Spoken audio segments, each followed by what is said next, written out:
खबर कुरुक्षेत्र से है, जहां कुरुक्षेत्र में शाहबाद मारकंडा विधायक रामकरण के भाई के निधन पर शोक व्यक्त करने पहुंचे कैबिनेट मंत्री कृष्ण बेदी ने केंद्रीय बजट को हर वर्ग के हित में बताया। उन्होंने कहा कि प्रधानमंत्री नरेंद्र मोदी और वित्त मंत्री का लक्ष्य 2047 तक विकसित भारत बनाना है और ये बजट किसान, खिलाड़ी, सैनिक और आमजन को ध्यान में रखकर बनाया गया है। विपक्ष पर तंज कसते हुए बेदी ने कहा कि नुक्ताचीनी विपक्ष का काम है, जबकि बजट चौमुखी विकास को आगे बढ़ाएगा। उन्होंने दावा किया कि जल्द कांग्रेस और अकाली दल से बड़े नेता भाजपा में शामिल होंगे और पंजाब में भी बिहार की तर्ज पर भाजपा सरकार बनेगी।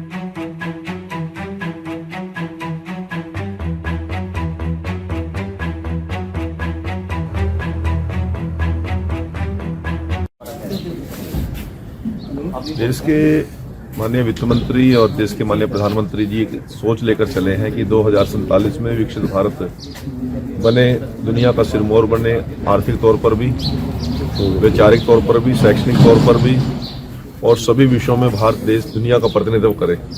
उस सोच को लेकर ये बजट हर वर्ग के लोगों से चर्चा करके तैयार किया गया है। चाहे किसान हित की बात है, चाहे खिलाड़ी हित की बात है, चाहे सैनिक हित की बात है, चाहे देश की सुरक्षा की बात है, चाहे देश के विज्ञान की बात है, चाहे दिव्यांगजनों के हित की बात है, सभी की विषयों को लेकर इस बजट को लेकर आए हैं और पूरे देश के अंदर इस बजट के आने से खुशी का माहौल है। भूपेंद्र हुड्डा जी और मैं उनके बयान सुन रहा था, उन लोगों को इस विषय का पता ही नहीं, वो किस प्रकार की विचार और सोच को लेकर चले हुए हैं। और दूसरी बात है, विपक्ष को हमारी तारीफ करने के लिए थोड़ी बने, तो वो हमारी बिडाई गावेंगे। यदि वो हमारी तारीफ करेंगे तो फिर विपक्ष किस चीज का? उन्होंने तो नुक्ताचीनी करनी होती है, परंतु आम जन मानस में चाहे कर्मचारी है, चाहे व्यापारी है, छोटा दुकानदार है, चाहे किसान है, चाहे सैनिक है, चाहे खिलाड़ी है, सभी के हित का ये बजट बना है और सभी चहुमुखी विकास को लेकर ये बजट आगे बढ़ेगा। जिस तरह से पंजाब में बड़े नेतागण, चाहे वो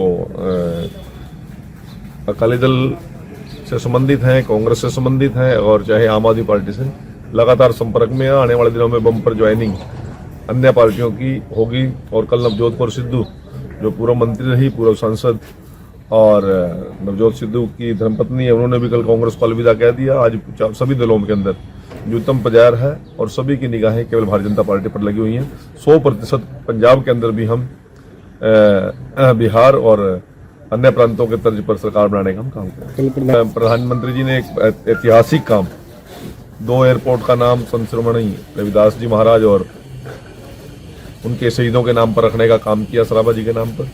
तो मैं उनको बहुत बहुत आभार प्रकट करता हूँ, बधाई देता हूँ और देश के लोगों को आह्वान करता हूँ कि जितने संत महापुरुष और जिन लोगों ने देश और समाज के लिए काम किया, उनको याद करना, उनको स्मरण करना, उनके नामकरण पर कुछ चीजें तैयार करना और जब तक दुनिया रहे तब तक वो नाम चलता रहे, इस पर लेकर हमारी सरकार चले। नहीं, अभी देखिए 1.5 साल हमारे प्रदेश अध्यक्ष जी का कार्यकाल बकाया है, मोहनलाल बड़ोली जी के नेतृत्व में और नायब सिंह सैनी जी के नेतृत्व में संगठनात्मक तौर पर भी और सरकार के तौर पर भी मजबूती से हमारी टीम काम कर रही है और मुझे नहीं लगता कहीं कोई ऐसे अध्यक्ष के बदलने की चर्चा है। मैं नहीं, पंजाब में भी करेंगे, बम्पर ज्वाइनिंग करेंगे। विधायक हैं, इनके ब्रदर केसर जो सरपंच रहे हैं त्योड़ा गांव के, जब मैं 2014 से 19 तक मंत्री था, विधायक था यहाँ शाहबाद से, तो वो सरपंच थे। बड़े सज्जन और सौम्य स्वभाव के व्यक्ति थे। मैंने कभी भी उनके अंदर उतावलापन नहीं देखा। अकस्मात उनका चले जाना परिवार के लिए एक बहुत बड़ा घाटा है। मैं परिवार को संवेदना प्रकट करने के लिए और मृतक आत्मा को परमपिता परमात्मा अपने चरणों में स्थान दे, वो मोक्ष को प्राप्त करें, इस कामना के साथ मेरे परिवार को बहुत बहुत संवेदनाएं, बहुत बहुत शुभकामनाएं।